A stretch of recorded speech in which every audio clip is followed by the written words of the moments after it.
Thank y'all What's for up? coming What's out, up? man. It's been real. But hey, What's up, y'all? Minnesota cannot stop Cleveland right now. This is crazy. Yo, what's up? Welcome back to another episode of the Blitz presented by Man Down Sports. Got another nice rundown for you this Sunday morning before the games kick off. We'll try to make sure we get you out of here by the time the first ball is already kicked off in London, but nobody's watching that game anyway. They kicked off. I'm watching it, Chris. I mean, Yeah, it's football. Come on, man. but Don't do the NFL like that, man. Yeah, people watching the game. it's Carson Wentz versus Dylan Gabriel. I mean, how interesting really can it be? So You saw But David it- and Joe it is just, foot- he just went airborne. it for is sure. football, so we do got football live, but then the stateside game's kicking off at 1:00. So I'm trying to make sure we get you guys out of there. You see the rundown on the side. Got a good topics to talk about today. Before we get into it though, man, how y'all doing? How's your weekend, man? Everything straight? Hey, man, we good, man. You sound like you sick. My son was sick. You know what I mean? I had to go check and see if he had COVID. You know what I mean? I guess it's going around. I just got a little cold because I sat underneath the air conditioning unit Well, for a couple days straight. Make sure you take care of it. Don't you know what I'm saying? Make sure you go ahead and get your hot tea and lemon and honey. Yeah, I'm already taking care of it. We're gonna be good. Jay, I watched UFC fight last night. Man, you know what? I didn't. I went to the movies and watched that UFC movie with The Rock in it. Oh, okay. Oh, was that good? Yeah, I went to the movies and watched the UFC movie with The Rock in it. So you ain't gonna tell me what was good enough. Yeah, man, The Rock is a phenomenal actor. Yeah. You sound like the Secretary of War. It's like the lady told him it's a yes or no question. Hey, but you know, The Rock is a really good actor. Secretary of War went on stage and did the sexual chocolate, and he said,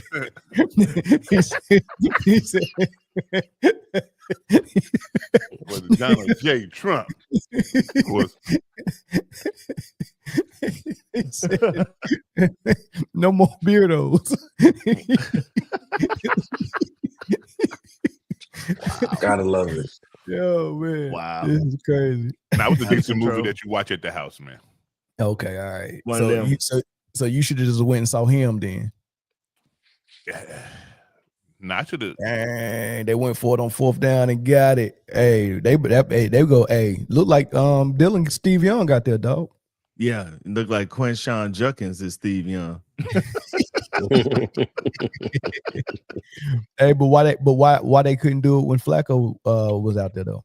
Well, Minnesota is I don't know what's going on with Minnesota, but Dylan Gabriel has turned into a phenomenal 180 quarterback today. Phenomenal. Explain what 180 quarterback mean. Turn around, hand it off to Judkins. Do a complete. That's all he was gonna be. Do a 180. Turn around, hand it to Judkins. That's all he was gonna be. He looks phenomenal. Hell of a game. I didn't expect him to actually be a quarterback today. So I mean, he looked comfortable out there at least. You know what I mean? He looked like he ready for the moment. He looks capable. He looks really comfortable handing the ball off to Quinshon Judkins. I mean, comfortable. Yeah. Footwork is phenomenal. Yeah, but the defense gotta respect something about his arm and his ability if they not putting 9 in the box. So y'all like his 9 in the box. Y'all forget that man. Okay, does have here we a go, cannon. Mel. Here we go, Mel. He finna throw it up. Oh Lord, have mercy. That was the Joe Montana throwaway that we was talking about last night. That Dwight Clark went and got. Dwight Clark. Except Dwight Clark ain't out there. That's the one. That was the one. Oh, y'all ahead of me. I gotta see it. So speaking of turning around and handing the ball off, that is exactly how Thursday night's game ended, in a very questionable fashion with a very questionable play call from Sean McVay. To give the Niners the overtime win against the Rams in LA, although it looked like San Francisco South, to beat them 26-23.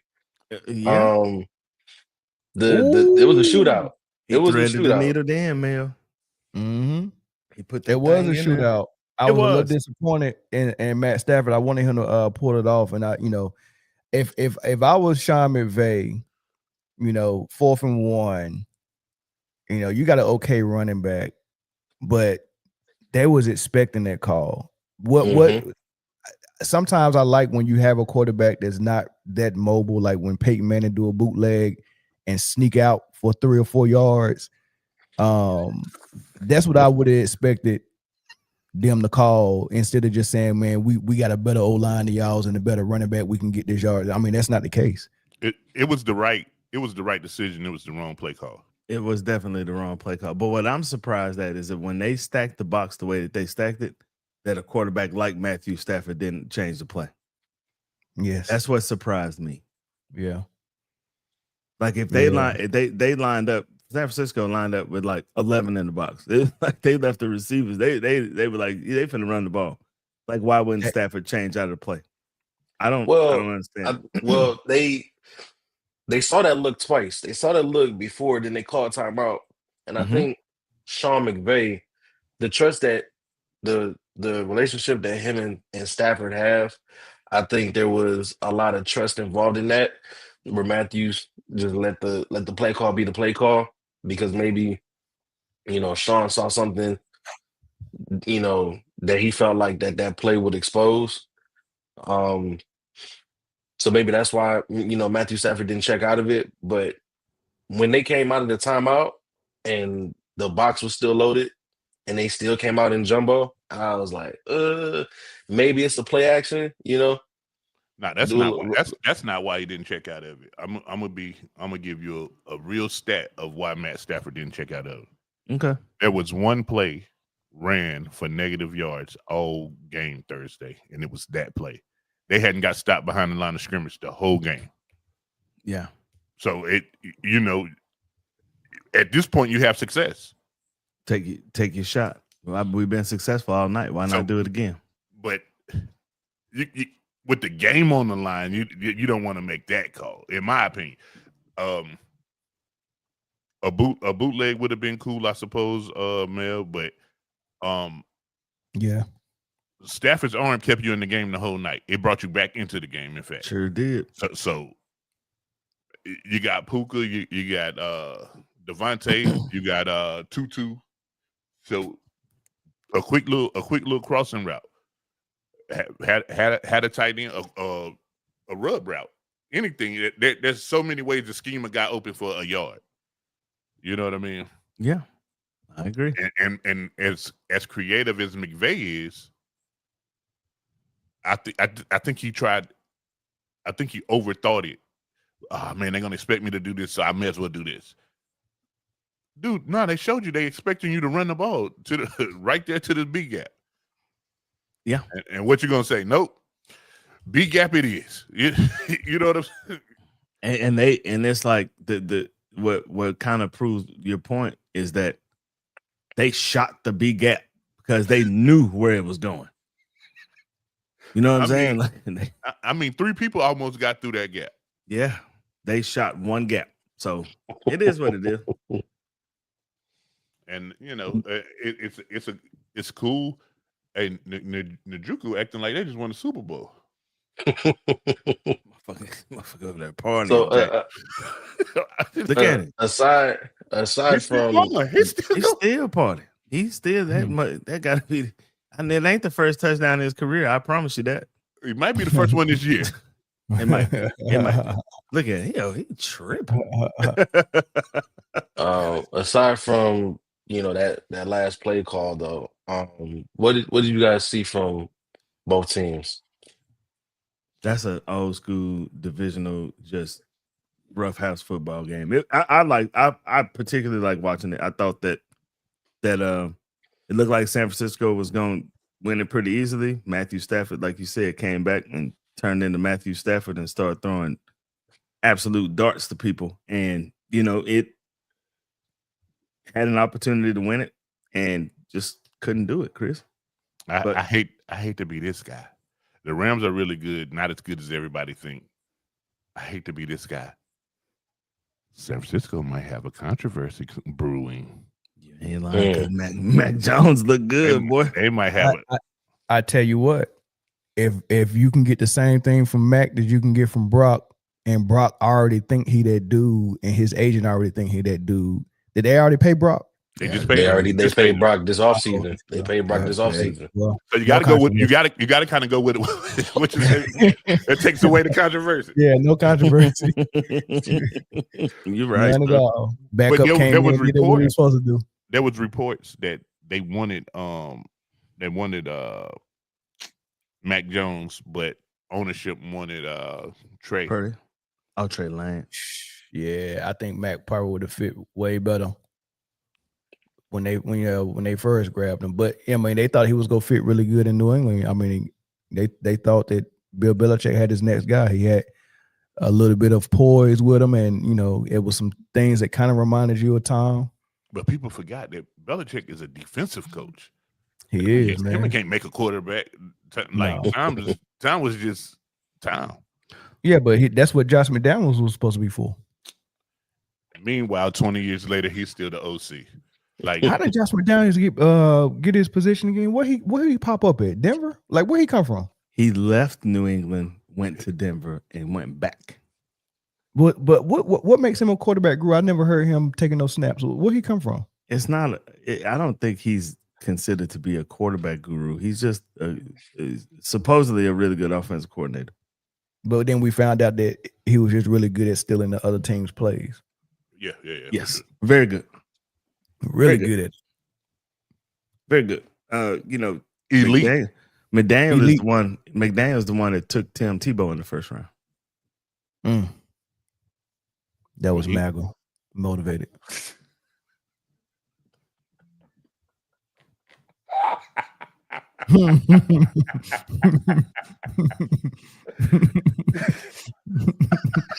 I mean, sometimes we gotta call a spade a spade. A lot of this stuff is MAGA motivated, man. MAGA mind. There's no rebuttal there. That I wanted to say, man, that was before Mac, but no. That's before we knew MAGA existed. Exactly.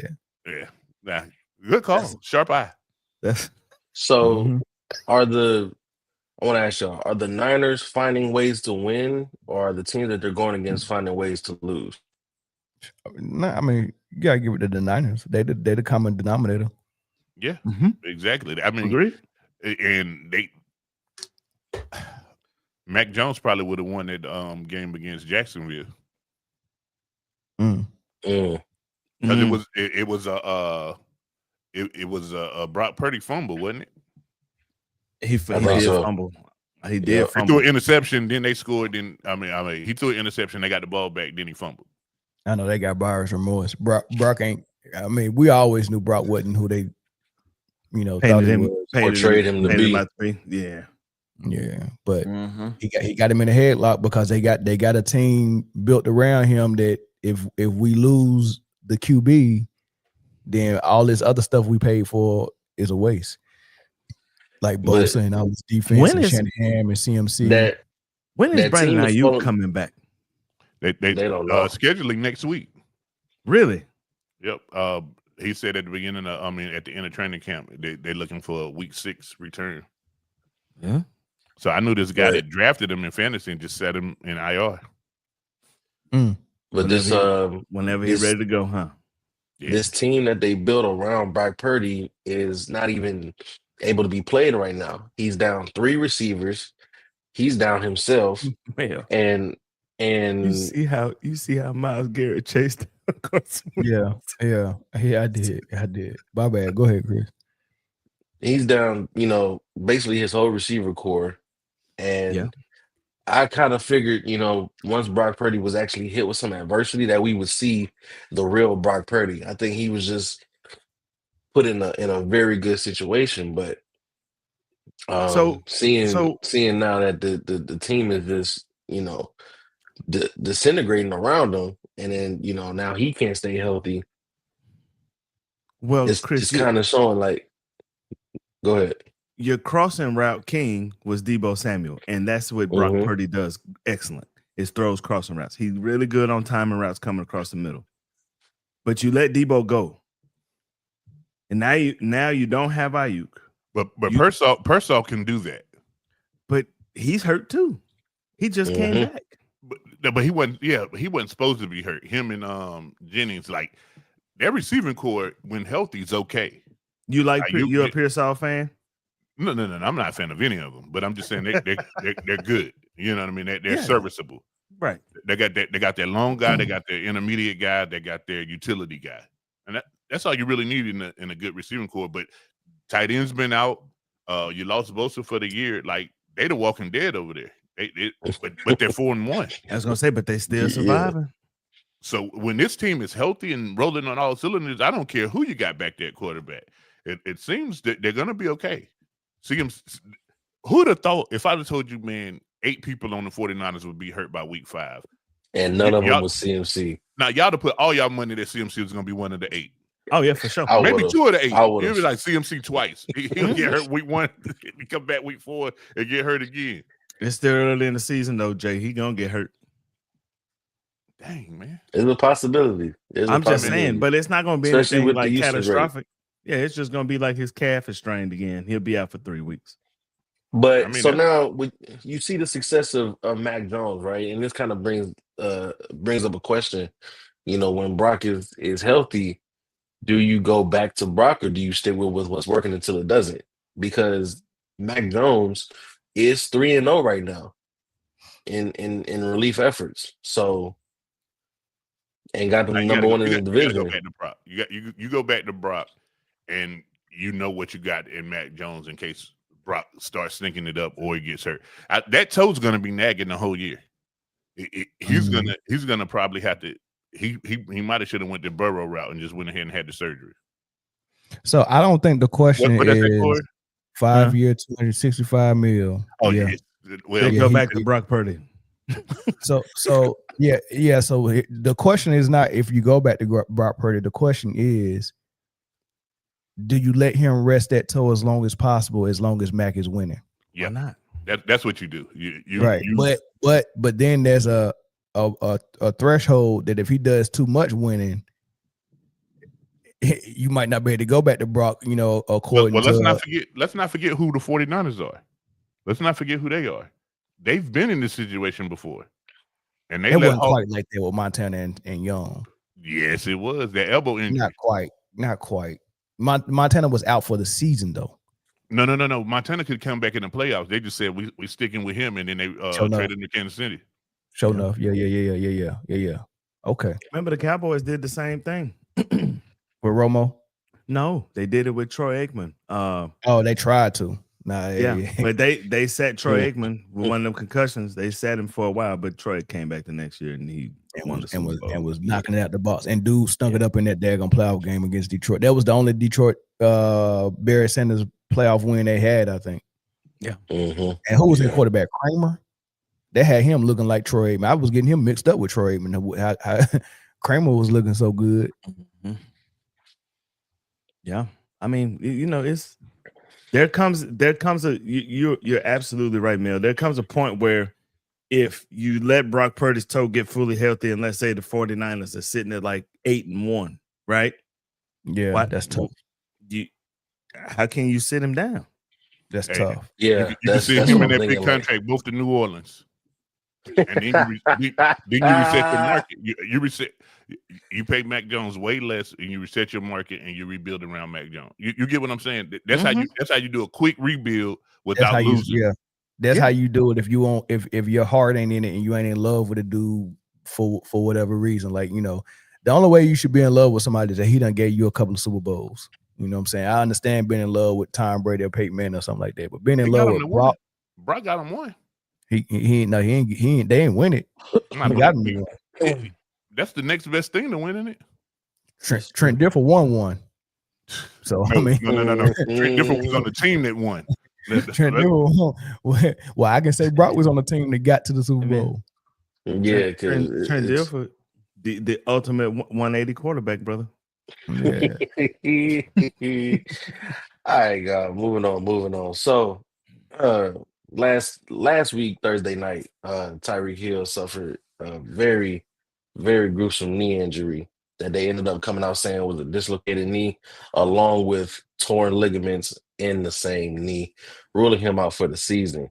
Yesterday, it came out that the Dolphins will probably be releasing Tyreek Hill at the end of the season, which would also end up making him an unrestricted free agent.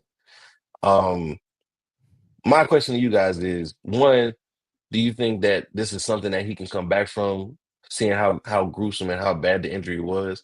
And two, if it is, where are like the top 3 landing spots for him to come back to next year? Well, you watching the guy play right now in Cleveland that came back from an injury like that. Dylan Gabriel when he was at Central Florida. Yeah, but his game ain't speed though, and cutting. Agreed. Teddy Bridgewater came back from injury like that. Not speed and cutting. The only person that had an injury like that was speed and cutting is, y'all remember Marshawn Lattimore from South Carolina? Mm-hmm. When he came back, he wasn't the same player. Not at all. I think Cheetah he'll be fine. He'll come back healthy. I think he will have to reshape his game. And if I'm him the whole time I'm out, I'm hitting them weights too. And I come back more of a Steve Smith Sr. receiver than a Tyreek Hill. You think he can play like that, Jay? Man, hell no. Ain't no, it's only one. But it's worth a try. I mean, yeah. I mean, because listen, you are now J-Dub. You're now Jason Williams with the laterals. Don't worry about that. That's gone. Right. Lateral's gone. Understand this. Even if you make a full recovery, lateral is gone. So yeah. Now you got to listen. If you can't dodge it, ram it. You got to just be a truck now. You got to be a truck. That's his best bet. That's a big. I think he'll still be fast because he's fast, but the shifty and the cuts. Nah, I wouldn't recommend it. Especially on this like this turf and these fields that they're playing on, which are proven very unforgiving to ACLs over the last few seasons. Boy, if New York don't go ahead and get real grass in that damn stadium. They done lost. It's not funny, but MetLife done took a lot of people out. They got Odell. Yeah. Hold on. No, Odell tore his ACL. No, he did tear it in New York. Yeah. Because he tore it in New York and then he tore it again in LA. In LA. Yeah, he showed up to LA with a torn ACL. I can tell you exactly how Aaron Rodgers got. Remember, it done got soccer players too. Sheesh. Did y'all know Odell was playing on a partially torn ACL the whole season that they won a Super Bowl in LA? Mm-hmm. Yeah, I knew it. That's crazy. He pretty much gave his career up for a Super Bowl. Yeah. So here this is just since 2020, but the injuries at MetLife Stadium are Nick Bosa ACL, Solomon Thomas ACL, Jimmy G ankle sprain, Raheem Mostert MCL, Sterling Shepard Achilles, Sterling Shepard ACL, Wan'Dale Robinson ACL, Blake Martinez Achilles, Shane Lemieux patellar tendon tear, Jabril Peppers ACL, Kyle Fuller ACL, Aaron Rodgers Achilles, Al Woods Achilles, Jalen Phillips Achilles, Andrew Thomas, Liz Frank, and Malik Neighbors ACL. Hold on, one time. Go back to the receiver Robinson. Wan'Dale Robinson. Yeah. What's his first name one more time? Wan'Dale. All right, appreciate it. Somebody wanted to call that man Wanderlei. I'm still calling him Wanderlei. That man named Wanderlei, man. It's Wan'Dale, man. I didn't say who. Wan'Dale, I didn't say who. I didn't say it's who. It's Wan'Dale, bro. Come on, man. Wanderlei. I'm sorry. It's Wan'Dale, bro. Yeah. But yeah, so knowing that knowing that that's kind of the situation with the turf in the league, and ACLs are very, very, traumatic injuries, and him being an explosive player. You know, I don't know if he can recapture full cheetah status, but I think that I don't think his career is over though. I think he can still come back It's not and be even the very ACL serviceable. that I'm worried about more than the dislocated knee. Once your knee cap, that means your kneecap moves from where it's supposed to be. No, Jay, his knee dislocated to where the knee is on the bottom of the tib and fib come up, and that bone in the middle, his shit went backwards. So even when they reset it and then hit, it's never 100%. It's never the same because you can't regenerate cartilage. So the cartilage that was holding it in place has now been damaged forever. Yes. So that's more that MCLs, ACLs, they heal perfectly. So the ligaments isn't the problem. Once you dislocating that knee, that's the biggest problem that's the biggest hurdle that he has to come back from. Is it true that once you dislocate something, it becomes so easy to just keep dislocating it? With knees and shoulders? It was for Chris Webber with his shoulders. That boy was dislocating both his shoulders his first 2-3 years in the league. And he was rehabbing each time. And then he finally had to have them surgeries on him. But after the surgeries and when he got to Sacramento, he didn't dislocate him no more. If we only had an expert who knew something about dislocating their hips, that they could have answered that question. Well, that would be me, but I was born to dislocate them. It's like a snake dislocating his jaw. He's like he's morphing. Yeah, I can dislocate my hips with ease. I can pop them in and out in a circular motion. Okay. You know what I mean? Stop it. Chicks dig the long ball.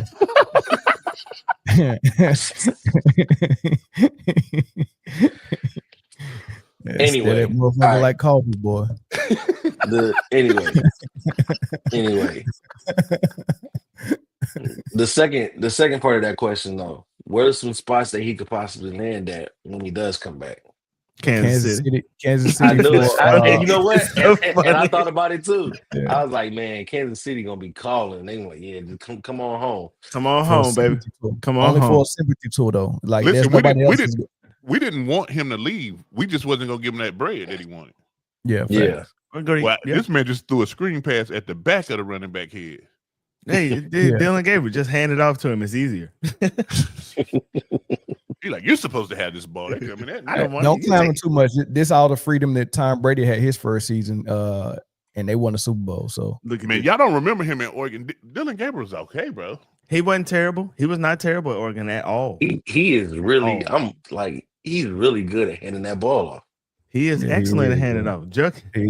Junkins is really, really good at taking the handoff from Dylan Gabriel. I wonder how Junkins got them two iced out chains on his rookie contract. These boys spending money they ain't got. He was the first rounder, wasn't he? Yeah, he probably made more, and he probably made more at Ohio State than he making right now. No, I don't think he probably made more in high school than he made at Ohio State. I think he was undrafted. No, he had a problem, right? It was he got into. I think he got into some a little bit of trouble. Let me see when he got drafted. I think he got drafted, Jay, like in the second or third round. Okay, Gabriel. So. Okay, Steve Young. I was gonna say that boy went at number 8, coming out of there looking like Steve Young with that left hand. All he needed, not much size, little left on him, little lefty. Yeah. Oh yeah. I would have. Hey, that dude that was running that post on the left side coming out the slot. He got drafted. I would have let that go. Early second round. Mm-hmm. Yeah, I was gonna say he got drafted pretty quick. 36 overall. Yeah, he was that dude at Ohio State for but sure. He wasn't, how are they punting from the 30? Didn't the dude fumble in their own territory in Minnesota? No, he wasn't. They were down the field. They were in Cleveland's territory. But they was like it was the first play after a punt, right? Yeah. Yeah, but they punted from like their end zone. Oh, okay. Dang, so they messed their own field position up. They fumbled on the first play of the daggone drive, boy. That's not good. So outside of the obvious answer of Kansas City, is there anywhere else though that Tyreek Hill will make a good fit? Not a contender. I mean, because if you bringing him in and you want to, so it depends on what type of money he want. Because I don't think no contender say, "Hey, I want you to be my number one guy." Well, coming off the team. he definitely won't be a number one guy, but to me, it's more about what your receiving core looks like already. Like right now, in the way that Pittsburgh receiving core is set up, with they got big body receivers. Hell, even Dallas. Yeah. Put you in there, but if your receivers are small and dainty like the ones in Kansas City, you really don't want to add a little bit more to that. See, the thing about it is, though, Jay, let's say somebody like, let's say Dallas, right?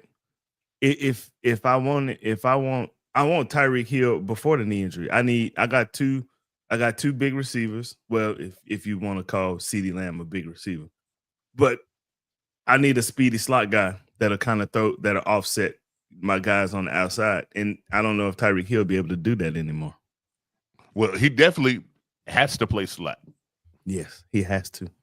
And believe it, but again, just seeing Hill right there on the back of his jersey, even if the speed's gone, it's going to demand respect, because it's going to take a while for other people to understand that the speed is gone. Yeah, because he'll show flashes of you know what I'm saying? Like that doesn't leave. Right. You know what I'm saying?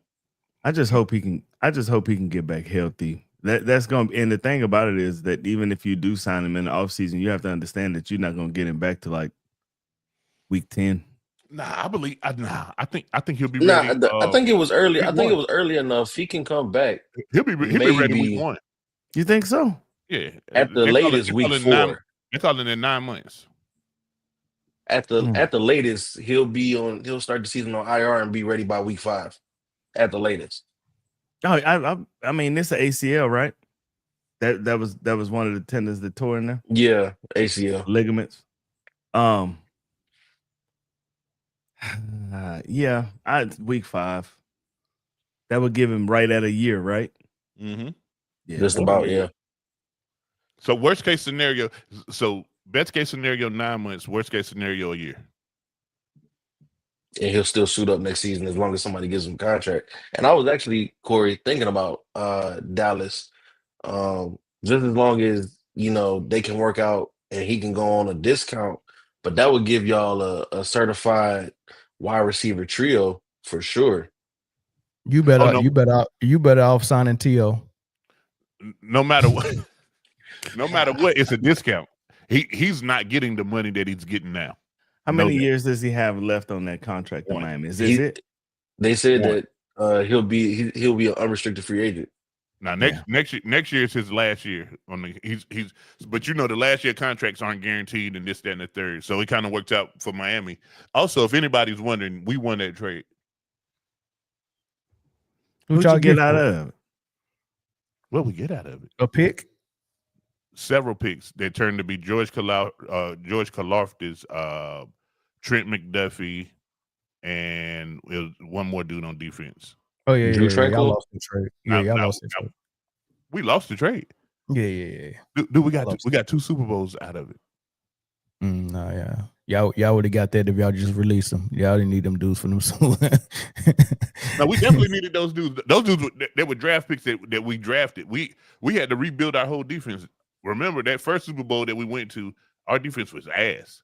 We won. Lord have mercy. You saw that? Yeah. Lord have mercy, boy. Sheesh. Hey, who's the worst quarterback starting right now than Carson Wentz?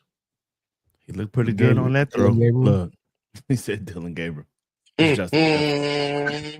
Carson Wentz threaded that thing in there. Dylan Gabriel. Well, speaking of Dylan Gabriel, while that game is going on right now, clearly he got the starting job after Joe Flacco wasn't getting it done, but we all knew that to be just a matter of time, right? But the funny part about it was that the QB chart only swapped Flacco and Gabriel, and Shedeur Sanders didn't move anywhere. He's still the emergency quarterback. Do y'all think we'll see Shedeur at all this season? Yep. No. Now you will. I don't think so. I don't, and I would prefer not to see him this season. Let that dude just sit, because all of this is making it better for him. Let that dude sit all year round. Let him even sit next year. You know what I mean? Just let him learn and chill. He'll be fine. He'll be all right. You know, I wouldn't want to play for somebody that don't want me either. You get what I'm saying? Like, it's a different situation if you got Aaron Rodgers in front of you and you drafted Jordan Love, and the plan is for you to sit behind Aaron Rodgers for a year or two, but eventually it's your team. But this is not that situation for sure. This is, hey man, we're gonna make you sit, and nobody's gonna know why. You know, everybody's just gonna guess and speculate while you're sitting, and you got Rex Ryan on national TV alluding to the fact that he ain't watching film or not sitting in the front row at film study, and this is coming from no information he's getting. He's just guessing. Like, it's got to be a reason why you're so good and can't get in the game. It's got to be a reason. So what are you not doing, or what are you doing to jeopardize that? So, you know, that's what people are left to thinking, because this is just a horrible, unorthodox situation that Cleveland put him in. You know, this all on Cleveland. You know, Shedeur, you know, he didn't ask for this, but hopefully he get a shot. I disagree, man. I disagree. Okay. Number one, moving him to backup quarterback does nothing for him. Moving him back up, because let's say right now Dylan Gabriel go out here and get crunched. Then the first time we see Shedeur is in relief, and that's not a good situation for him to be in. You know what I mean? I think they'll showcase him, because Cleveland's going nowhere fast. Once they lose about 3 or 4 more games, they'll put him out there. Man, but they ain't even got to showcase him though, Jay. Like, if they could trade him now and get decent value right now without him even playing a game, just out of the curiosity from teams, right? What can you get for him? You probably could get, if you drafted him in the 8th round, what they draft him in? 6th round, like 5th, I think in the 5th. 6th or 7th round or something like that. If you draft him then and he ain't and it ain't even been in a season yet, and he ain't done nothing to make you think he can play, there's no way you can ask a competent GM for anything more than the 6th round. You get what I'm saying? So, like, you can't ask for more than you was willing to pay for him just 4 months ago. Right. So if I trade him to New Orleans, right, he becomes a serviceable quarterback in New Orleans for 6 years, right? And I'm still drafting quarterback number 43, 44, 45 for these next 6 years. Then I look like an idiot because I had him on my roster, but I wouldn't play him. Mm-hmm. My thought behind the entire Shedeur Sanders thing is this. You drafted Dylan Gabriel in the 3rd round, and if you read the article on the Big Sports Network, like how they came to the decision to play Dylan Gabriel, the only reason they played him is because of where they drafted him. He was like, he was a 3rd round pick. That's where we're gonna play him. Correct. And then you turn around and draft another quarterback in the 5th, and it's obviously somebody in that organization that did not want him. And I totally believe in my heart that the head coach does not want him. The owner wanted him. And I believe the owner probably wanted him in the 3rd round, but he chose Dylan Gabriel. And then he went in there in the 5th round and told him, you will draft Shedeur Sanders. He's still sitting there. You going to draft him. And it was probably a back and forth like, well, we got Dylan Gabriel. No, you will draft Shedeur Sanders. The head coach, until the head coach changes in Cleveland, and he'll lose his job behind it. I believe he'll lose his job behind it before he'll play him, because he knows if he goes in there and he balls out and I can't take him out now, but the relationship between me and you is already broken. That's broke. You understand what I'm saying? But now I got to kiss your ass because you my starting quarterback, and I got to sit up on the stage and say all the nice things about you. Oh, he played wonderful today. He did this. He did that. Like, you see how he answers questions now about Shedeur Sanders?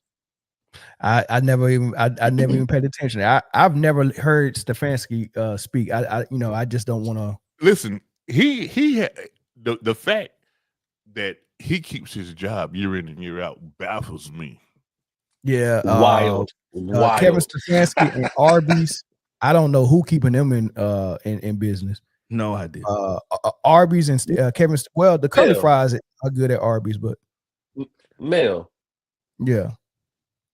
you've gone to Arby's.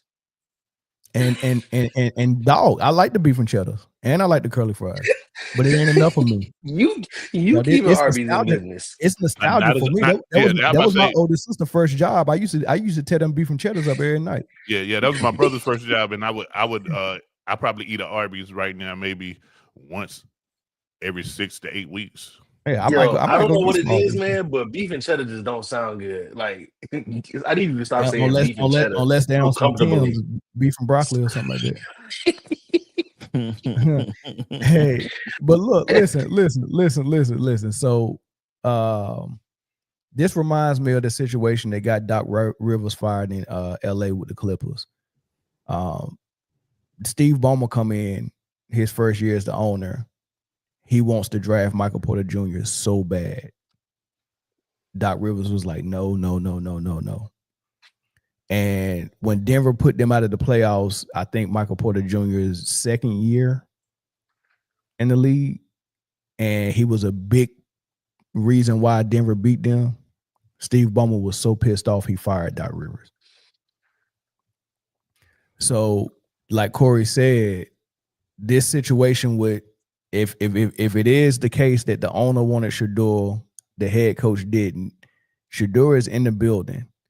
Stefanski cannot let Shedeur go out there and play because first of all, you already look dumb, and and even the NFL kind of look dumb if you draft a quarterback before Shedeur, but then you play Shedeur ahead of him because he outplayed him at training camp for whatever reasons. You already look bad because all the reasons why you claim Shedeur fell so low becomes untrue, right? Yep. And it's obviously untrue because now you're playing him like he's the guy, right? So they just got to make their lies seem true by keeping this dude on the bench. I mean, it is what it is.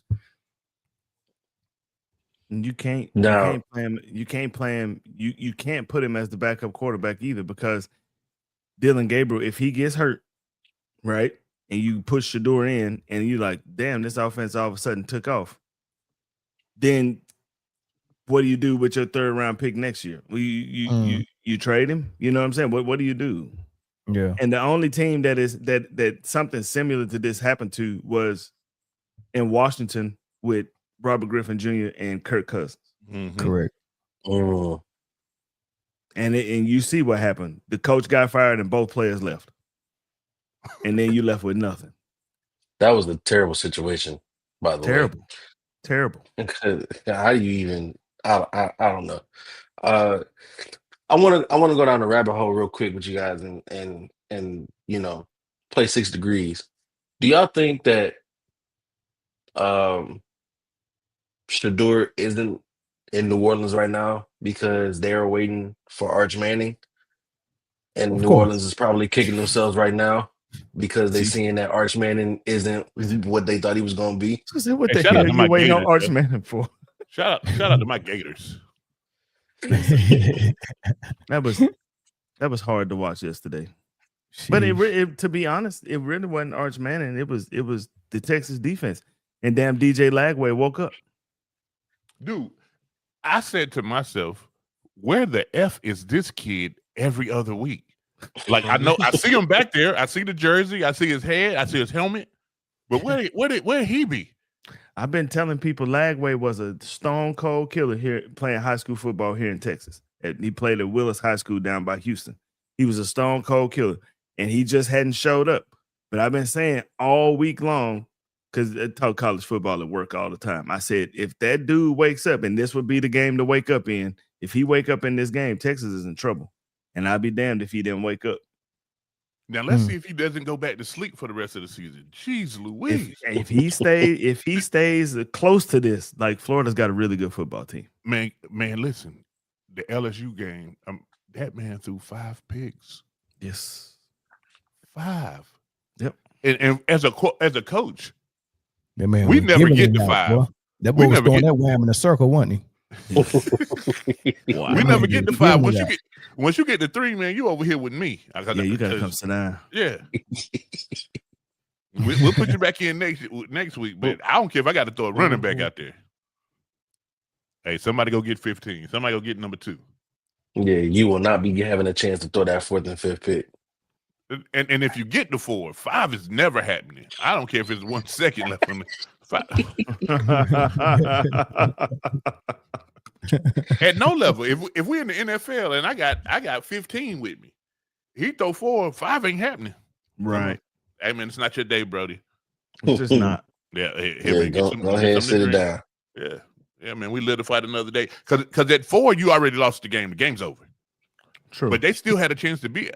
They still, by the time he threw his 3rd Not pick, a- they still had a chance not to if beat you- LSU. Not if you Kirk Cousins. If you Kirk Remember- Cousins, you can throw 4 picks and still win.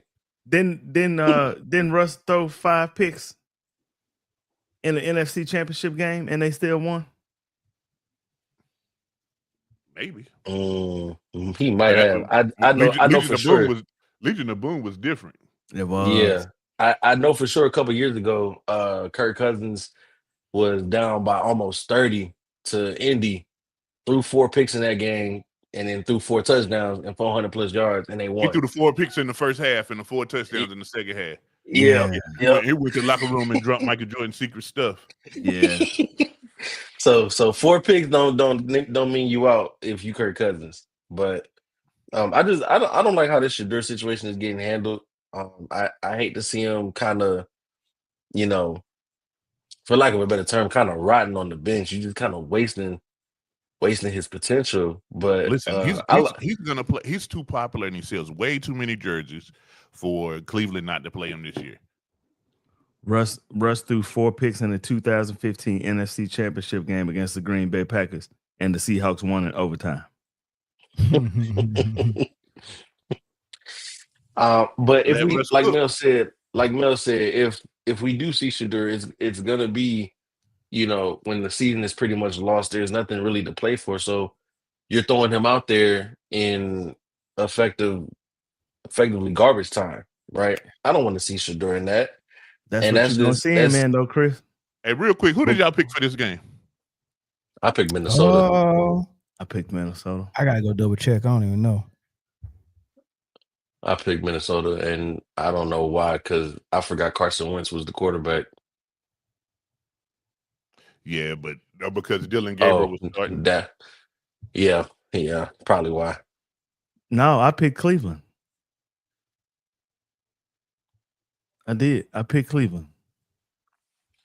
Don't know why, All right, but I missed the Rams and 49ers already. So Moving on from you didn't pick that game. I didn't either. no, I picked the Rams to win. I That's the didn't- same as the not Rams- picking. That's the the same Rams- as not picking. Did it? the Rams were supposed to win, but Sean McVay decided to have his head up his ass last play of the game. But Yeah. Oh man, I picked the Vikings. Yeah, I picked the Vikings on this one. moving on, man. So the Lamar Jackson went down with a hamstring injury in the Week 4 game against the Chiefs, dropping the Ravens down to 1-3. And they also going against a equally struggling 1-3 Houston Texans today. But Cooper Rush is getting the start. Lamar Jackson is out.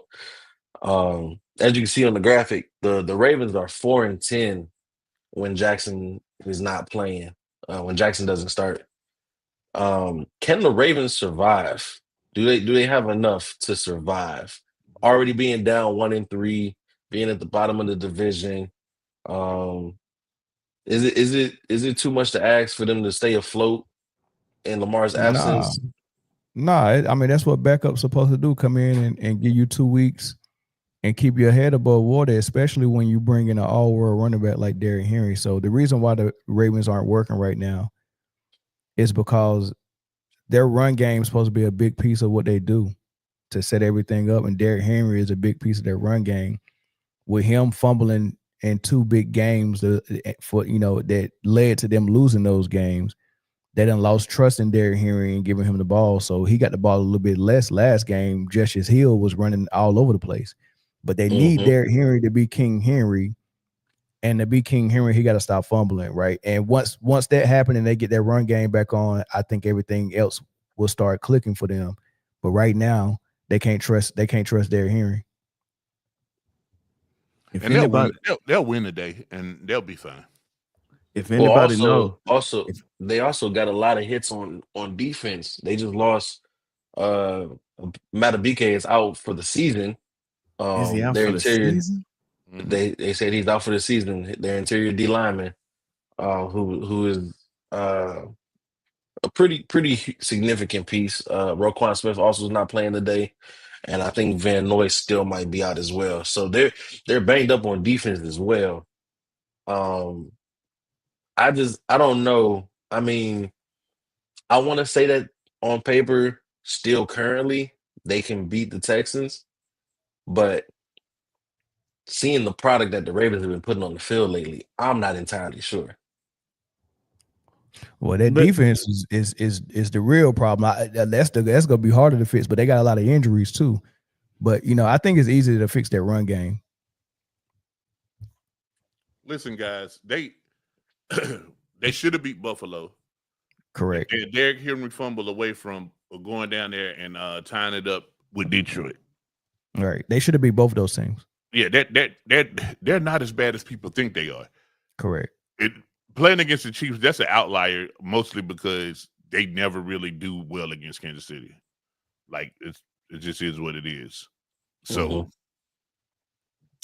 and then Houston, dude, CJ Stroud, I think he got kidnapped or something. I don't think that's him. I told y'all that he was the sophomore slump last year, and this year he's down to earth where he should be. Man, these quarterbacks coming in and lighting up with no game film on them, just like Jaden Daniels, man. People gonna caught up to him. You know what I mean? Well, so they got to make an adjustment now. Like they came in and took everybody by surprise as rookies, and then everybody adjusted to them, and now we get to see them making adjustments. They got to grow their game. Yep. Yeah. And if they don't, then but it can happen. Look at Sam Darnold and Mac Jones right now. You know what I mean? So look at who? Sam Darnold and Mac Jones. Oh, well, I ain't know who the hell that first dude you said was. So if anybody can come in and eke you out of victory, it's Cooper Rush. You do it for Dallas all the time. Yeah. But here's the thing. You know for a fact Cooper Rush ain't rushing the ball today. No, he's not. He's not. So now you let your running backs be your running backs. They got Bateman, Zay Flowers, and D Hop. Their receiver core is okay. Isaiah Likely, and Mark Andrews. Listen, play a traditional offense. Houston's defense. Everybody keep talking about how good Houston defense is. Listen, you can beat them. Everybody else has. Like the game they won was against Tennessee. And then the quarterback said, "Man, we ass to keep it a buck." Yeah, but if they do lose this game to Houston, is it time to push the panic button? Yeah, I just don't think they'll lose. In Baltimore, the panic button is fire John Harbaugh. That's the panic button. They're not going to push that. There's no. Should they though? They start blowing and cleaning off the case to flip it over to push the button. Yeah. Yeah. Yeah. I mean, listen. Again, sometimes lateral moves like help. I think you take John Harbaugh and put him anywhere, he'll be okay. Maybe just not in Baltimore anymore. Maybe the time is just expired. Mm-hmm. But if you looking at it now, and yes, it's still early. We're only in week 5. But say they lose today and drop to 1-4, and Steelers are what 4-1 currently, Yeah. or they have the potential to be 4-1. A catastrophic collapse from Pittsburgh and an astronomical run from Baltimore would be needed to swing the tide, because you need 4 weeks to get back even, and then more weeks after that to secure a lead. At this point, if they lose today and Pittsburgh keeps going on the road that they're going, the playoffs might not be reachable for them. At which point I think that there needs to be some office changes, in my opinion. I mean, see these changes after a down period. I think it's for certain teams, organizations, and certain type of front offices, man. Like we seen Popovich have down seasons with San Antonio, and then they next thing you know they right back in the finals. So sometimes you just got to realize when you got somebody that's worth keeping, and if it's worth riding the wave of a down period and figuring out how to get back on top. And I think Harbaugh. I mean, you're not going to find better. I mean, how many is it? What, a handful of coaches better than Harbaugh? If that, none that's currently unemployed. I tell you that. Right. Who you go replace? You get what I'm saying? Who you want to bring in? Right. So I'm not try to go get Nick Saban. We know what happened last time he was in the league. Exactly. So I'm not big on making huge changes, man. Weather the storm, man. Everybody's so quick to daggone pivot. But see, here's the thing. My thing is this with Pop, I feel earned that. He got you 5 rings, right? John has only gotten you 1 in 18 years. Yeah, but Pop only got 1 ring before he got the 5. He only had 1, and then he hit rough patches.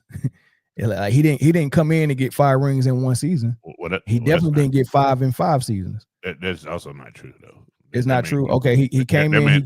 He was winning on the odd years. He got it in '99, then he got 1 in 01. Okay, and then David Robinson retired, and then what happened? And then the Lakers ran off a 3-peat. Then he got 1 in 07. That's 3 straight seasons you ain't getting in there. Yeah, they didn't go 05, so then he got 1 in 05. Yeah. Okay. So 4 straight seasons he didn't get 1. But again, like I get what you're saying. And the NBA is easier to stick with a coach more so than it is in the NFL. But why? You got to ask the owners. You got to ask the guys cutting the check. You got to ask them. And them will be like, man, damn you. You know what I'm saying? And again, usually once you make a coaching change in the NFL, you are saying that I understand that it's going to take me 3 to 5 years to at least get to championship level. Right. Because it usually takes 2 to 3 years to turn around a program. Mm-hmm. Right. And that new coach got to bring in the guys that he wants. He got to make the draft picks for the people that he wants, the coordinators that he wants. So that turnover process is going to take a minute, getting that old regime out and bringing the new regime in. Quick question here. You like what y'all got in Detroit as far as head coach and the way the GM is bringing in players, Chris? For sure. Okay. But it wasn't overnight, though. Like, we had to... Right, I get that. It wasn't overnight, but I'm asking you this.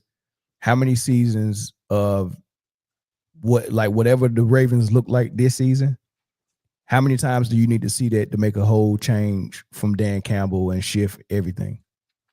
Say that one more time. What you're saying from Baltimore this season, how many times do you need to see that in Detroit before you say it's time for Dan Campbell to go?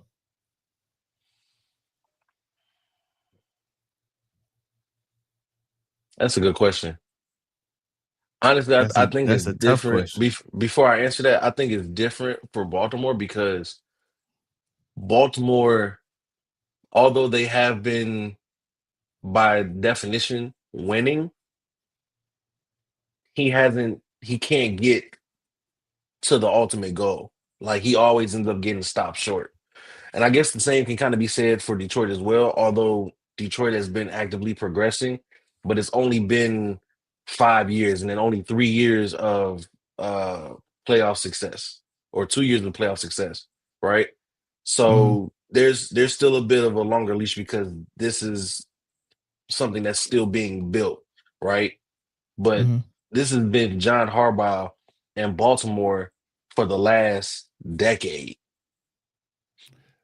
I think you give the guy with proven success more leeway than you give the guy that built something from nothing. in Kansas City, we could have 6 straight losing seasons, and I don't think you call for Andy Reid's job.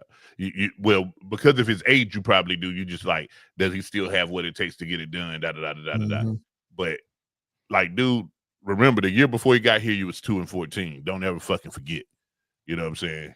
And but I think Andy Reid is the one that has in the 12 years that he's been here, he's gave you 3 Super Bowl rings. In the 50 years of your history before that, you had 1.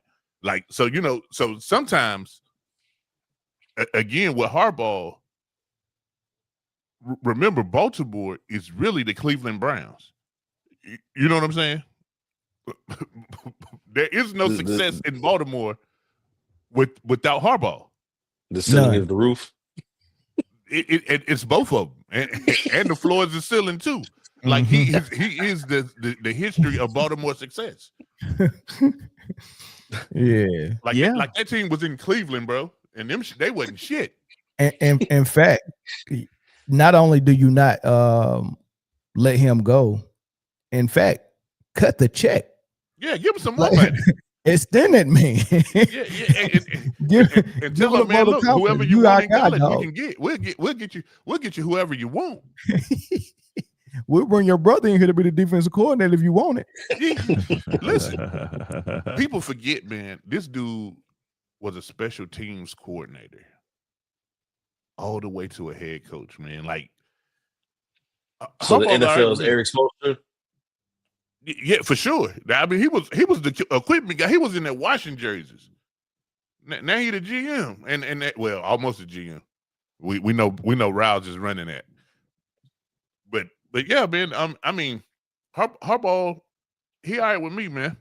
Yeah, he need to be the constant, and I'm glad you brought up Miami and Pat Riley, but he needs to be the constant in Baltimore, like Pat Riley, the constant in the Heat. LeBron came through there, left. Wade came through there, left. Bosh left. Ray Allen left. Haslam, he lasted the whole time. Jimmy Butler came and left. Like, but remember, all of them tried to get Rouse up out of there. All of them had an issue with Rouse, and Miami is like, Mickey Rooney is like, nah, Rouse, our guy.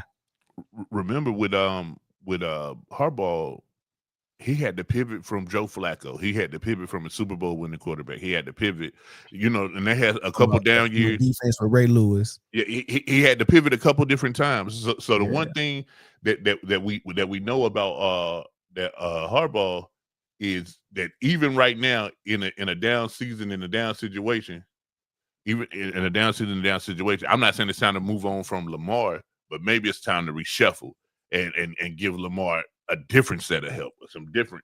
I mean, listen, man, people talking about Baltimore, but what people not talking about is that O-line isn't holding up like you thought it would. It's not. So they're losing these games at the line of scrimmage. Yeah. I mean, what Detroit sacked them 7 times? Yeah, both 7 times. They're losing. So you know it's not your it's really not your coaching.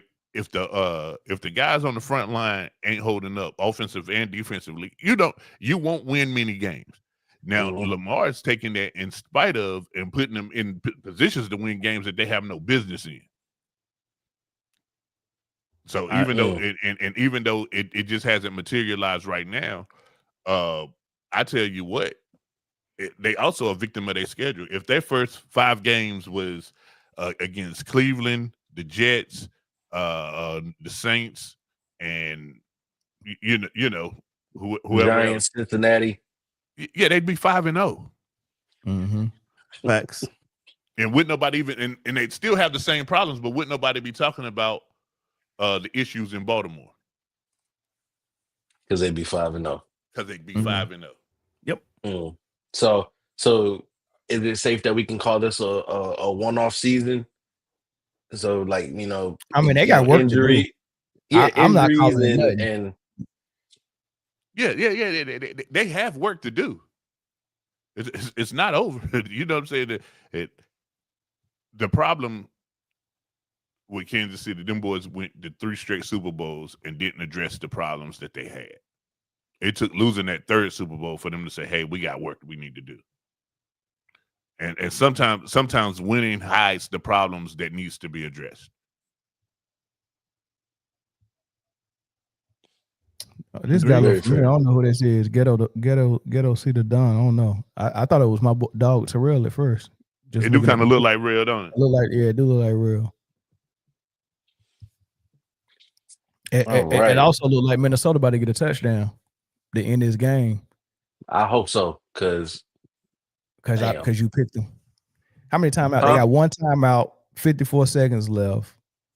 And they at the first and goal at the look like first and 10. They inside the red zone for sure. Inside the red zone for sure, yeah. First and 10. So get that motherfucker off the screen, bro. Fuck Jim Schwartz. Why you don't like Jim Schwartz? Come on, you know Carson damn well why I don't like Jim Schwartz. Don't do nothing stupid, Carson. Jim Empty backfield. Lord have mercy. Screen pass. Shut up, Jay. You know exactly what Jim Schwartz did. Jim Schwartz was terrible. But he didn't do nothing to you. Chris, let's see how they use this. You see how they doing? See, you wanted when we was talking the other time, the clock is ticking and they look poised and they go in no huddle. They wasted about, I ain't gonna say wasted, but they used about 8 to 10 seconds. Well, that's because they still got a timeout. They got a timeout and they got the field goal in the back pocket. Touchdown. That was a good pass, boy. That was a good pass. Minnesota got away with a false start. You're ahead of that's a touchdown. That's a touchdown. Yeah, that's a good pass. That's beautiful. But see, and here's the difference. Here's the difference, Mel, right? So 1, Minnesota still had a timeout. 2, Minnesota had the field goal in the back pocket to tie if need be, right? And 3, they're trying to burn as much clock. So if they do get the touchdown, Cleveland has no timeouts. They have to go the whole field in 20 seconds to get a touchdown and take the lead back. Hold on. This can't be understated, and I need y'all to understand this. You see what having a receiver back from suspension does? You're right. You're right, Jay. I can't wait for 2 weeks. 2 weeks y'all asses on the clock. Overstand that. Chris, what you just explained though is the same thing that I felt like was going on with the other team. Yeah, not with the only difference is the only thing is they made a mistake and burnt that one time out they had, and it jacked their whole game plan up. But it was LaFleur's fault. Yeah, he burnt that time out. LaFleur could have got that, but not even just after he burnt the time out. He could have got that play in a lot quicker. Everybody's looking at him like, what the fuck you want to do? And he looking at y'all like, what y'all doing? And you're like, hold on. You the leader. Lead. LaFleur. All right. Dang, so Carson Wentz came back, baby. Look at Garrett. Looking like Philadelphia Super Bowl year Carson Wentz. Just a little bit. That year he was what he got hurt like week 8. Yeah, he got hurt like week 8, week 9. They were whatever and he was on pace for MVP season, and he ain't looked like that since then. Yep. Well, yeah, his career died for his mega sins, but it looked like he's resurrected. But if you believe the Eagles got rid of Foles, who won them the Super Bowl, and stayed with their guy. So and I'm telling you, the 49ers, hey, listen, fuck that contract. See if somebody else will eat that apple. For real. All right. See if somebody else wants some of that apple. For real. Moving on. I want to let's see if we can just get this, because we've been missing this one for the last couple of weeks, and we were supposed to be getting into it. So try to get into it, spend 10 minutes on it. Just let's get the names out there first, because I think defense is going to be harder than offense. We already knew what it was with Jerry Rice and, Barry Sanders, Jim Brown, so on and so forth. I think defense will be a little bit harder. So let's try and get through the door. You got 5 names. With some names. I can end it with one name. You got 5 names. So let me hear what you got. Now you got 5 names. You got 2 letters. For real. El Tizzle. Yeah, El Tizzle. The discussion's over. I mean, if you want to make it clear that there's a couple people that you can mention in the same breath as him, and Reggie White is one of them. Reggie, for sure. I'll give you that. Okay, let me ask y'all a question. The other two names is the 2 greatest cornerbacks that you probably ever seen. Prime time. And Mr. Green from Washington. I ain't putting Green in there.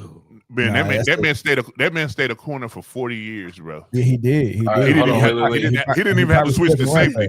He did play corner for 36 years. You ain't lying. Hold on. 7 seconds left. They at the other 49. See what they do. Hail Oh, Mary to the end zone. Listen, it's Cleveland. I guarantee they fuck it up. He picked it up. Interception at the 1 yard line. Told you. Yep. Told you. Ball game. How did I know All right. this? Oh, they So, called let me- something. They called Did something. they? What they call? They call pass interference. You can't call If pass they call interference. passing, on a you Hail can't Mary. call pass interference on a Hail Mary. You can't call it on a Hail Mary. They never do because it's always pass interference. If a you Hail do, Mary. Oh, no, they Is it- blew the whistle pre-snap. Oh. Prior to the ball being Oh no, snapped. they called something. they call something. It was timeout Minnesota. called a timeout. Timeout Minnesota. Okay. Sheesh. So why they Jay, do that? So I got a question. Cleveland finna win. Watch. Watch. Lord have I got a mercy. question for y'all, right? So yes, of course, we know the LT, we know Prime, right? Wait. He called the timeout and the ref didn't give it to him. And then after the daggone interception, they was like, "Oh no, he called timeout." I want that damn timeout. I don't want that time. Look at him. Look, he Hell mad nah. as hell. I didn't want that timeout. He shook his head. No, he went to the ref and he shook his head like, He said, "Nah, I don't want that. Never mind." "Yo, that is insane, man. They about to get this on the day."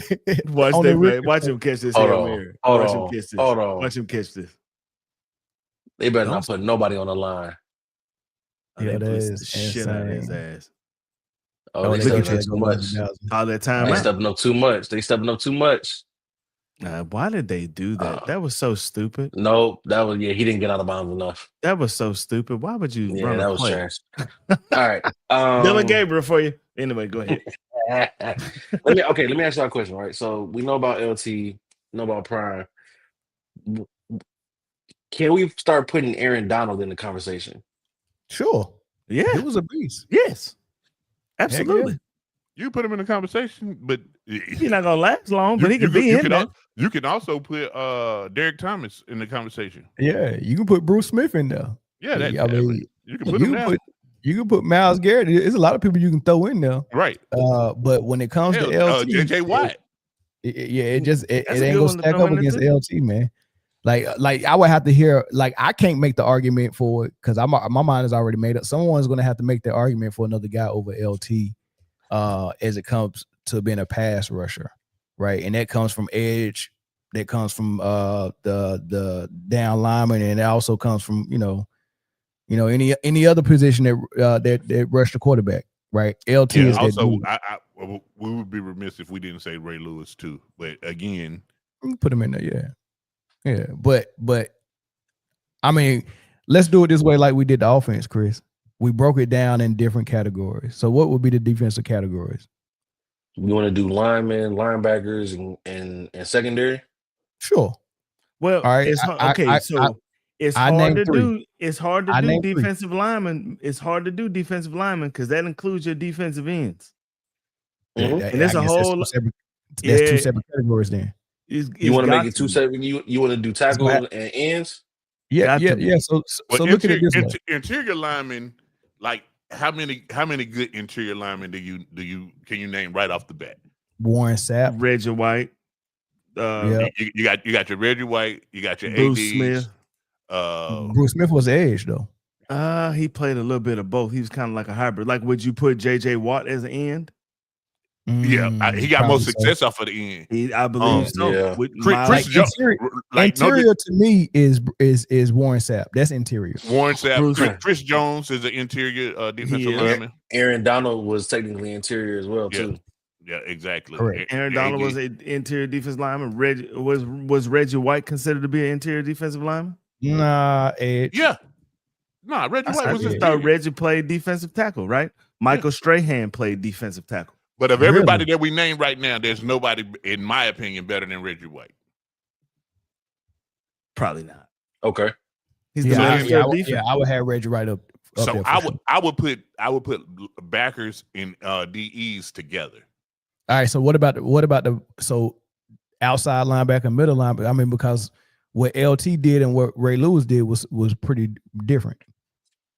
And then if we start seeing how they cover, other than just rushing the passer, you know what I mean? How they stop the run. Ray Lewis was really good at stopping the run. He also could pass rush. He also could cover a little bit. I think the only thing that Ray Lewis did better than Lawrence Taylor is cover. see, I had to go back and watch more film because I don't know how good of a cover linebacker Lawrence Taylor was. Man, he was high on cocaine. He wasn't covering that much. I can tell you that right now. Oh, he had his nose covered. That's for sure. His nose was covered. All right, so No. But that man played with a flat top Jerry curl. So we doing ends, tackles, linebackers. But see, I secondary. would do ends and linebackers together. Explain. Because defensive ends, well, we really judging them, and for most of the linebackers for this list, we really judging them on how well they got to the quarterback. Yeah, and that's unfair because it's more that you have to do. You know what I mean? If you're a linebacker. Well, so yeah, that's why I would separate depending on your scheme. So some people run that. You remember back, especially you don't see it as much now, but a lot of people used to run them 4 linebackers, and some they dedicated inside linebackers was only pass rush. You talking about in that 4-4 set? Or 4-3-4. 3-4 used to be real big. You don't really see it no more. Yeah, you don't see a lot of 3-4 Didn't Philly do that with Reggie White? And what's the other dude that they said was last name was Brown? That was like Jerome Brown. Didn't they run 3-4? What was the other guy? Cox. Cox was the other guy on the line. Okay. Was it Brian Cox? He used to wear the neck roll. Linebacker. Yeah, he was a line. I don't remember him in Philly. Though. I remember him with the Bears and a couple other teams. Miami. I think he played in Philly. Hold on. He was mean, boy. Brian Cox was mean. It's a couple of cats back in the day that, and Randy, he might be right. They were in that 3-4 defense. But yeah, I guess they would be considered as defensive ends. They did line up. I mean, he's I guess he's right. 3-4 on those old Maddens used to be crazy. Yeah. So that's interesting. I don't know. But you got guys. I think the down linemen should all be categorized together, and the things that you got to do as a down lineman is you got to be able to stop the run and rush the passer. So that's regardless if you interior or in. And then I think linebackers should be judged by how they rush the passer and how they cover as well. Here's where I disagree. This is where I disagree, because now with the offenses and how they throw it into the flat or whatever, DEs are asked to cover out the flats. They're asked to cover tight ends sometimes and everything. So that's more in a line to me with what linebackers are asked to do than what interior. But let me ask you this, Jay. Let me ask you this, Jay. Are we putting anybody who currently plays in this list? Because if not, then none of that matters. I think there's people you got to mention. I ain't seen nobody better than Reggie White yet. Myles Garrett and maybe TJ Watt will probably be the only 2 active that you could probably throw in this list. Maybe. I would say Myles Garrett and Aaron Donald. Well, Aaron Donald retired, so there's some. But JJ Watt would be another person that you would have to put on the list too. Like recently retired. JJ was cold. Yeah, for sure. I think Nick Bosa might be better than TJ Watt though. Whoa. Nick Bosa? Whoa. Yeah. Better than TJ? Is he the best Bosa? Nick in San Francisco, Joey in San Diego. Buffalo. Mm-hmm. Oh, he left. Who in Buffalo now? Joey. No, Joey's in Buffalo. Randy say, hell no. y'all just saying that because they mega. No, I think TJ. That's part of the Bosas are good. The Bosas are good. Don't get me wrong, but I think the Watts are better than the Bosas. Easy. Yeah, TJ doesn't have the benefit of having a good defense around him. You know what I'm saying? TJ's been doing this by himself. The Watt brothers are pretty nasty. I think Luke Kuechly is a better football player than TJ Watt. I'm sorry. And that's fair. That's a valid fair argument. I mean, it's fair. Luke Kuechly was special. Luke Kuechly is also better than both Cleveland rookie quarterback since 1950. Dylan Gabriel had a 94.3 yard passer. Because all you had to do was turn around and hand it off. He did a really good job handling that ball off today. He got 2 But touchdowns. I'm taking turnovers. I'm taking both Watts over both Bosa's though. No, I don't disagree. I'm not disagreeing with that. I'm not. I'm taking Myles Garrett over both Bosa's too. But yeah, of course. Yeah. He the best defensive player in the league right now as far as pass rushing, and probably overall too. I think Myles for sure is probably the only active player, for sure, without argument, that could be in this discussion. We're gonna have to sit down and put some stuff on paper and do this more formally because this is hard. It's gonna be tough. It's gonna be tough. Yeah, this harder than what I thought. Because I'm thinking of linebacker names. I'm thinking of secondary names like Brian Dawkins, Ed Reed. Where are we putting Ed Reed at? Oh, he's very the best high. safety to ever play the game. Very, very high. He's the best safety to ever play the game. You see what I'm saying? So the only person who had Ed Reed potential is Sean Taylor. That's it. Yeah, that's it.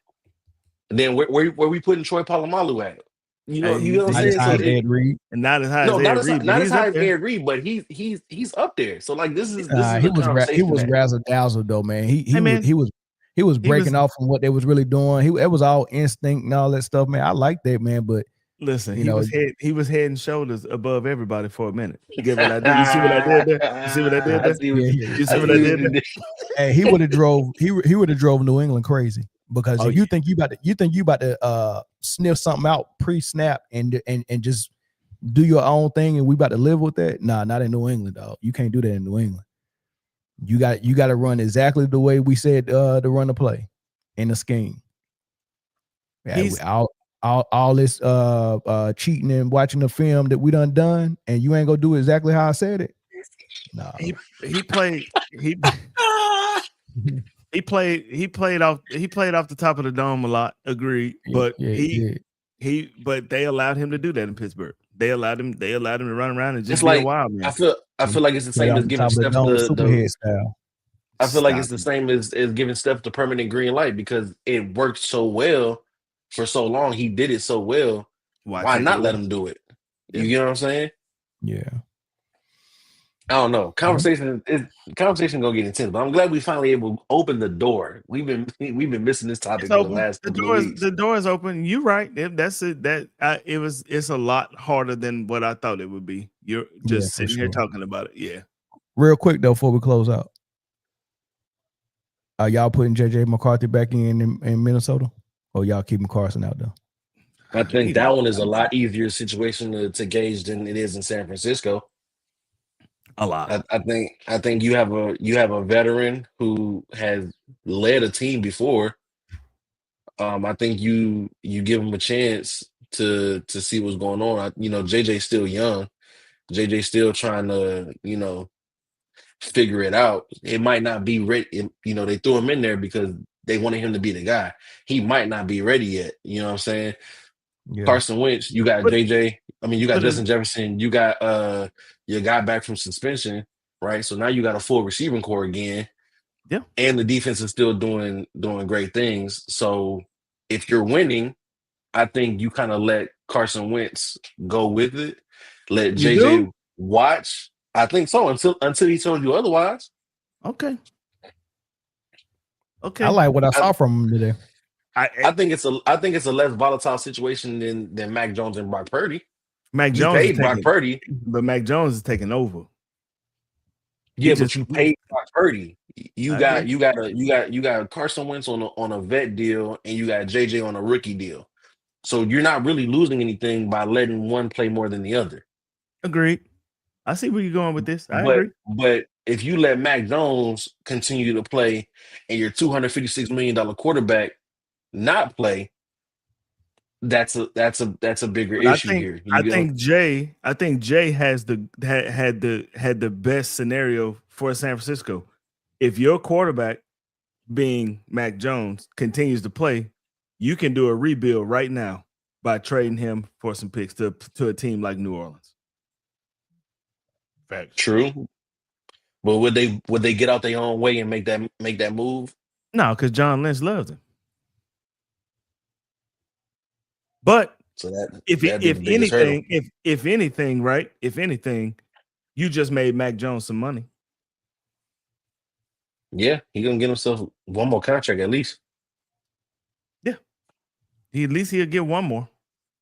And more power to him because he balling right now. I was like, damn, Mac Jones out there doing the damn thing.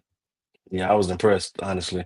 Yeah. All right, real quick, we got 5 minutes left before the rest of the Sunday games kick off. So real quick, as you can see, Pick'em League, the Man Down Pick'em League through week 4 plus a Thursday night. Britne somehow is in first place with a 2-game lead. Yeah, exactly. She got a 2-game lead over Jay, Mel, and myself. And then Corey and Zoe bringing up the rear in third place. I don't even feel the need to put Did she anybody pick else. Minnesota? Let me see. Hold on, keep talking. I'll check. Go ahead. I'm 3. Okay. I'm only So, we yeah. only 3 games out, baby. We all right. Yeah, we in only stretching range. 2 games down. That's today. We fixed that today. You get what I'm saying? She What messed up today. What you call it? Separation. Separation. Yeah. Separation. She messed up today. We back in there, baby. You feel me? So so we ain't too far gone. It's a nice little tight race, man. I'm digging it, man. But let's go ahead and get into these picks, man, for the rest of the day, man. So Texans, Ravens, who you got? First of all, Britne picked Minnesota. Sheesh, dang. Mm. But she also picked the Rams too, though. So I think everybody picked the Rams. But everybody picked the Rams. Dang. Yeah, everybody. We ain't getting. You picked the Browns, huh, Mel? No, I picked Minnesota. I picked the Browns. What'd you say? What did you say? What was that little thing? Yeah, I was. All right, go ahead. All right, Ravens, Texans. Yeah, I'm taking the Ravens though. I'll go with the Ravens. Yeah. I want to take the Ravens, but I wouldn't be surprised if this one doesn't go their way either. Jay, what you Ravens? Yeah, I took Baltimore. All right. Giants, Saints, shit bowl number 1. Give me the Giants. I took the Giants too. I don't know if it's the injection of Jackson Dart or if the Saints are as bad as we think they are, but I think New York can win that game. Jackson got a little sauce to him. A little swag. He got a little swag to him. I like him. Plus he get a Mel, line. Jay, who you got? Yeah, New York. Yeah, I'm not picking the Saints. No circumstance. I haven't found a circumstance yet that's gonna make me pick them. I don't even know. Never mind. I ain't gonna say that joke. We'll go ahead. Jay, Spencer Rattler don't give you no confidence. Nah.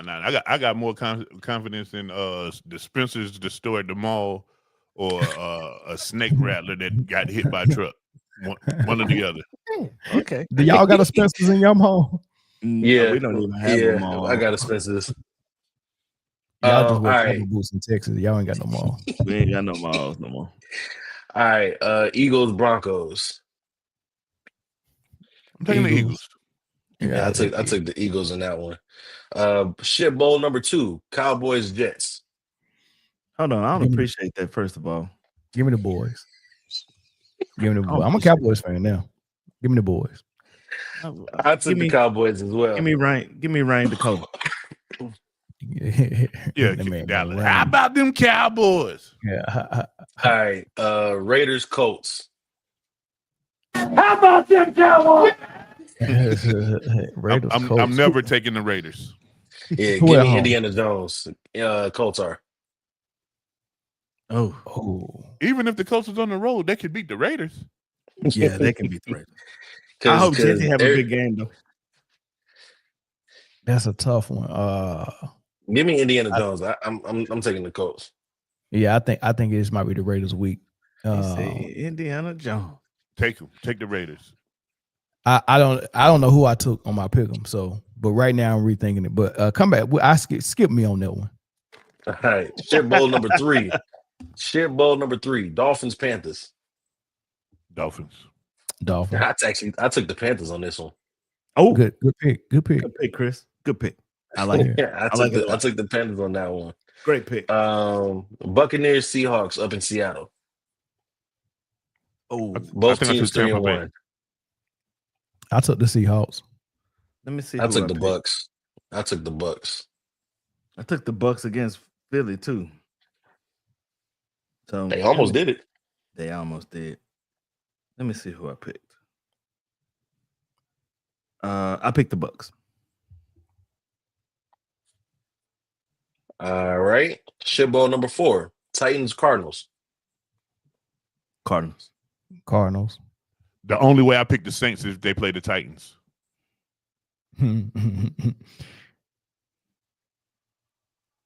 It's too late, but I see a fantasy screw up that I did.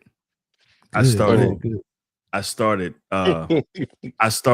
Justin Herbert against Washington, and I should have started Kyler Murray against Tennessee. Nah, that wasn't a mistake. Now you can change it. The Chargers start yet? I think it's 12:01. No, both those are they're late. They're both late game windows. You can change it. Okay. I don't know why I told you that. You shouldn't have. Speaking of the Chargers, Commanders, Chargers. Commanders. Yeah, I think they said JD5 is back, but I don't think that makes much of a difference. I got the Chargers. Sunday night, I don't Patriots, Bills. Oh, I'm sorry. Hold on. Before we get to Lions, Bengals. Lions will lose. Bengals will lose. Lions. All right. So just give it a lie. All right. Patriots, Bills, Sunday night. Bills. Dude, I want to pick the Patriots so bad. The Bills. Yeah. I'm picking Buffalo, but listen. I wasn't surprised about last week's Sunday night game. So I'm saying y'all again, man, don't be surprised if Drake made them win this game. Another game I want y'all to revisit as well, and not to be surprised on. Y'all really need to revisit that Raiders game. You think Geno can do it? I think that rookie running back is starting to break out a little bit. Yeah, starting to open up a little bit. But do you think that's enough? Yes. Okay. Yeah, I think the Raiders can get this game. And in that Baltimore game, even though we want to pick Baltimore, you can't underestimate how many defensive players they got out, man. It's unreal, the players they got out. It's rough. So, it's rough. Those are some hard ones to call. And then Monday night, Chiefs. We back, Jaguars. baby. We back, baby. I'm telling you. Listen, that's all gas. I'm picking the Chiefs, but that's another one that y'all better be ready for. Jacksonville might get y'all something. All gas, no brakes. They asses on the clock. Listen, I'm telling y'all. I don't know what happened, man. Like this, man. Why you like this? They asses on the clock. All right, man. That's the time, man. That's all the time we got. Just a little bit over, but everything should just be about to kick off, man. So go enjoy your Sunday, man. Day full of football, man. And we'll catch you on it. Give you a tidbit about the Cowboys. They're down 80% on their offensive line today. They got one starter. Damn. I might have should have took the Jets. Hey, I tell you something else about the Cowboys. Their backup offensive line is better than their starters. I don't know why they don't. He might not be wrong. We about to find out. Right, man. I started Justin Fields against the Cowboys today and benched Matt Stafford. Matt Stafford had a decent game. Yeah. I hope Justin Fields can give me something, dog. Good luck. You with need that. Justin Fields to get you a career game to make up for putting Stafford on the bench. And what's funny is that career game would be 22 points for Matthew Stafford. Man, shout out to Steady 7 Sports, man. He part of KSAP and just simply ball dropping over there. Oh, he completed his first pass for 4 yards. Good job, Justin. You got you some points. Mel, you on the way, baby. You on the way. Let that man start running. All right, y'all. I'm out, man. Yeah, man. Enjoy your Sunday, man. We'll catch you on the next one, man. Peace. Yes, sir.